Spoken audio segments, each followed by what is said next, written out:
আমার বাবা মারা যাওয়ার পর আমি এবং আমার পুরো পরিবার ভীষণ ভেঙে পড়ি। এ পথে আর পা বাড়াতে ইচ্ছে হয় না। বাবা মারা যাওয়ার 40 দিন পর্যন্ত আমি আর এ পথে পা দেই নাই। 40 দিন পার হওয়ার পর বার ম্যানেজার আমাকে অনেক অনেক অনুরোধ করে নিয়ে যায়, কারণ একটা লোক এসেছে, তাকে সময় দিতে হবে। ওনার ওখানে আজকে মেয়ে কম। আমি রাজি হয়েও হই না, এমন অবস্থা। পরে আমি রাতের দিকে যাই। বারে যাওয়ার পর আমার ফোনে অনেক অনেক ফোন আসতে থাকে ওই লোকটার। প্রায় প্রতিদিনই আসতো অনেক কল, আমি রিসিভ করতাম না সব সময়। আমি বিরক্ত হয়ে ওনার ফোন রিসিভ করার পর উনি আমাকে বলে, তুমি কোথায়? গানের আওয়াজ, তুমি কি বাড়ি গিয়েছো? আমি কিছু না বলে ফোন বন্ধ করে দেই। আমি নতুন লোকটার সাথে রুমে ওনাকে সময় দিতে বিজি। রাত 1টার দিকে রুমে নক হয়। ওই লোকটা উঠে দরজা খুলে। বার ম্যানেজার উনি ঢুকে আমায় বললো, তুমি একটু বাহিরে এসো। আর লোকটাকে ম্যানেজার বললো, স্যার বিরক্ত করার জন্য দুঃখিত, আপনি একটু রেস্ট নিন, আমি আপনার রুমে অন্য একটা মেয়ে পাঠাচ্ছি। আমি রুম থেকে বের হতেই ম্যানেজার আমাকে বলল, একটা লোক তোমাকে চাইছে। উনি আগে একবার এসেছিল, আমাকে ডবল টাকা দেয় তোমাকে এনে দেওয়ার জন্য। তুমি হালকা একটু সেজে নাও, তারপর 3 তলার ডান পাশের রুমটাতে যাও, ওখানে উনি অপেক্ষা করছেন। আমি তখন হালকা ফ্রেশ হয়ে হালকা সেজে 3 তলার ওই রুমটাতে গেলাম। রুমের দরজা খোলা ছিল। গিয়ে রুমে ঢুকতেই উনি আমার হাত ধরে বাথরুমে নিয়ে গেলেন।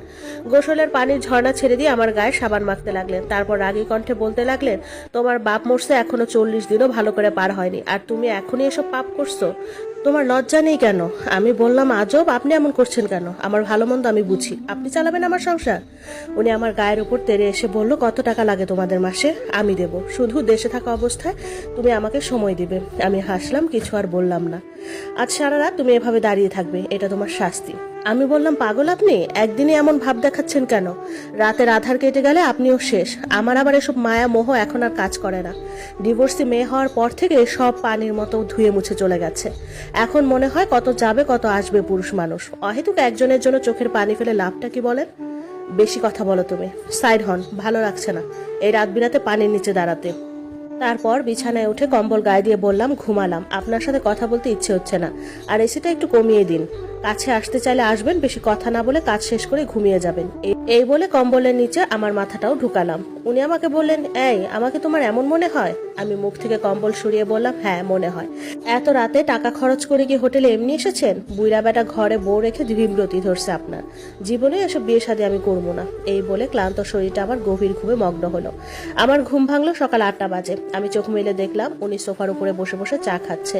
আমি উঠে বসলাম, তারপর বললাম, শুভ সকাল, আপনি রাতে ঘুমান নাই? না। হায় রে, এখন কি হবে বলেন তো? রাতে তো কিছু হইল না, আপনার টাকাগুলো তো পানিতে গেল। এখন কাছে আসেন। তুমি মেয়ে বেশি কথা বলো। তুমি আজকে আমার ফ্ল্যাটে যাবা, এসব হোটেলে আর আসবো না। তুমিও আর আসবা না এখানে।